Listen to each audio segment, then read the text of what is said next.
এখন একটু খাবো রুটি দিয়ে ল্যাম্ব চপসটা। আমেরিকাতে আসার পর ল্যাম্ব চপসটা অনেক খাইছি, এটা অনেক মজা, ইয়ামি। ল্যাম্ব চপসের সাথে এটা কি একটা শাকভাজির মতো,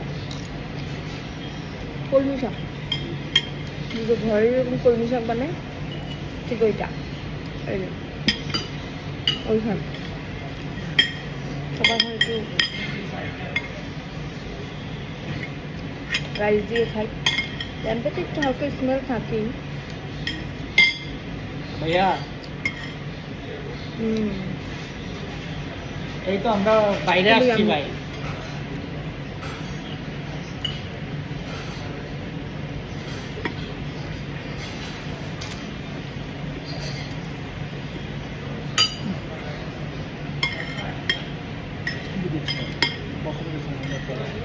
খাওয়া মেয়েকেও খাওয়া।